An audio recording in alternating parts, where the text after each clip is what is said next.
Assalamualaikum warahmatullahi wabarakatuh. Perkenalkan, nama saya Lalu Ari Anugrah Trinanda Putra, NIM 2018-11-40. Tujuan dari video ini dibuat adalah untuk memenuhi tugas ujian tengah semester mata kuliah riset operasi saya. Yang pertama, kita masuk ke pendahuluannya, dimana itu pengertian riset operasi. Riset operasi sendiri berkaitan dengan pengambilan keputusan secara ilmiah dan bagaimana membuat suatu model yang baik dalam merancang dan menjalankan sistem yang melalui alokasi sumber daya yang terbatas. Adapun tujuan dan manfaat dari riset operasi sendiri. Untuk tujuannya sendiri adalah riset operasi bertujuan untuk mendapatkan solusi optimal dalam menyelesaikan suatu permasalahan sehari-hari di berbagai bidang. Sedangkan untuk manfaat riset operasi sendiri adalah riset operasi sendiri merupakan alat untuk pengambilan keputusan dari berbagai sumber daya yang tersedia.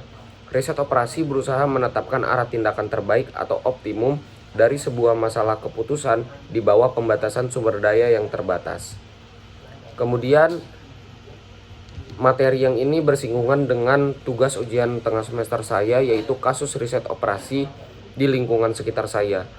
Untuk kasus riset operasi dalam kehidupan sehari-hari, ada beberapa contohnya, antara lain yang pertama adalah ada berapa jalur darat yang bisa dilalui dari Jakarta ke Yogyakarta. Jalur mana yang paling optimal dari segi darat, dari segi waktu maupun dari segi biayanya.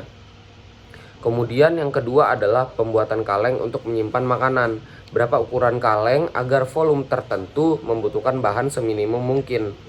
Dan yang ketiga adalah pengaturan traffic light, di mana berapa lama lampu merah atau lampu hijau harus menyala pada setiap sisinya agar antrian kendaraan dapat seminimum mungkin dengan lalu lintas yang tetap lancar. Kemudian dan lain-lain. Kemudian yang kedua adalah pengertian program linear. Untuk program linear sendiri merupakan salah satu model matematika yang digunakan untuk menyelesaikan masalah optimisasi, yaitu memaksimumkan atau meminimumkan fungsi tujuan yang bergantung pada sejumlah variabel input. Hal terpenting yang perlu kita ketahui atau kita lakukan adalah mencari tahu tujuan penyelesaian masalah dan apa penyebab masalah tersebut. Di sini adalah tugas ujian tengah semester saya, yaitu contoh kasus riset operasi di lingkungan sekitar saya. Di sini saya mengambil studi kasus untuk pedagang pisang goreng. Jadi pedagang pisang goreng ini atau di lingkungan saya memproduksi dua jenis produk, yaitu pisang goreng yang besar dan pisang goreng yang kecil. Kita sebut saja P1 dan P2 untuk mempermudah kita dalam pengenalan agar kita tidak bingung. Masing-masing produk memerlukan bahan baku pisang dan tepung, sebut saja A dan B. Harga jual tiap satuan P1 atau pisang goreng besar adalah 1.500 dan P2 atau pisang goreng kecil adalah 1.000. Bahan baku A tersedia sebanyak 600 satuan dan bahan baku B tersedia sebanyak 1.000 satuan.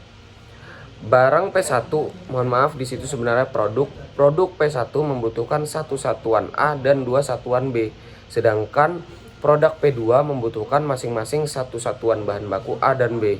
Semua informasi yang tersedia dapat dituangkan dalam tabel berikut. Dapat dilihat di sini bahwa untuk jenis produk P1 atau pisang goreng yang besar membutuhkan pisang sebanyak 1 dan tepung sebanyak 2 kuantitasnya atau takarannya. Sedangkan untuk pisang goreng kecil, pisangnya 1 sedangkan tepungnya juga 1 juga.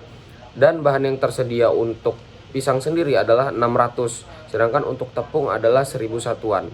Untuk harga jual dari pisang goreng besar itu adalah 1.500 dan untuk pisang goreng kecil adalah 1.500. Yang menjadi masalah di sini adalah bagaimana menentukan jumlah produksi antara pisang goreng yang besar dan pisang goreng yang kecil sehingga pedagang pisang goreng tersebut mendapatkan keuntungan yang semaksimal mungkin. Jadi untuk penyelesaiannya sendiri, yang pertama kita lakukan adalah model matematis, di mana kita menentukan variabel keputusannya untuk pisang goreng yang dijual oleh pedagang pisang goreng tersebut.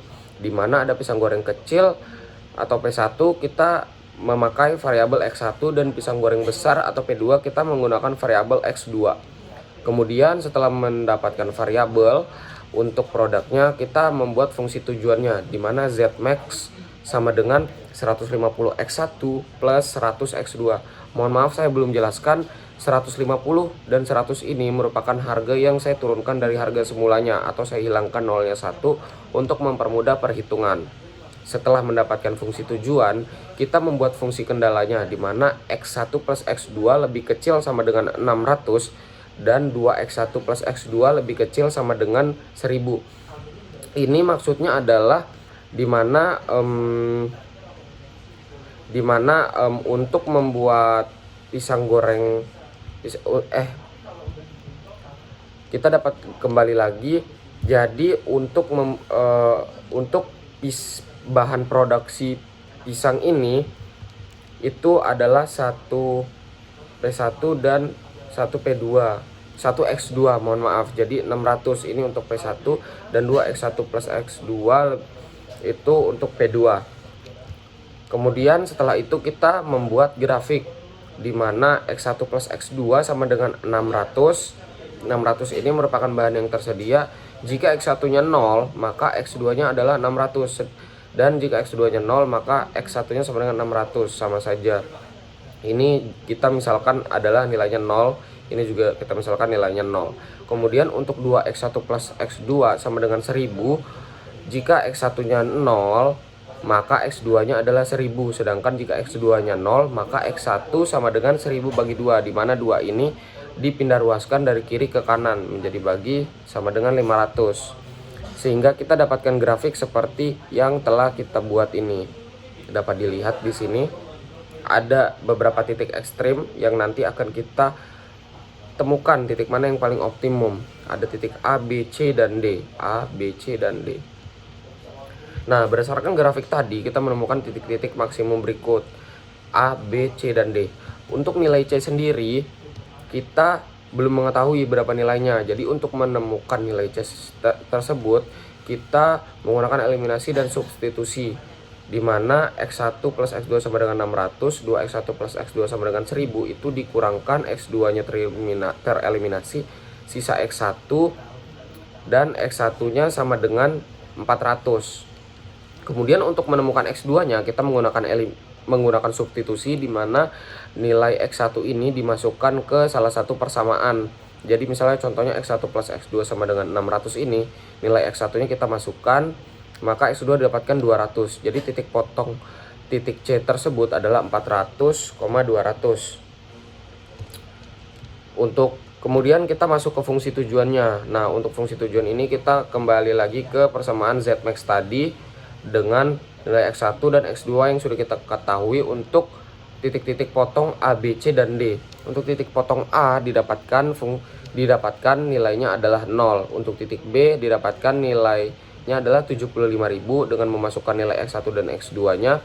Kemudian untuk nilai C kita mendapatkan nilai sebesar 80.000 dan untuk titik potong D kita mendapatkan nilai sebesar 60.000. Jadi kesimpulannya adalah produksi maksimum sehingga pedagang pisang goreng itu mendapatkan keuntungan yang maksimal adalah dengan menggunakan titik potong C ini, di mana produksinya adalah 400 P1 dan 200 P2 atau 400 pisang goreng besar dan 200 pisang goreng kecil dengan keuntungan maksimum yaitu 80.000. Karena tadi nilai jualnya atau harga jualnya kita turunkan atau kita hilangkan nolnya 1, maka kita kembalikan ke harga aslinya yaitu 1.500 dan 1.000.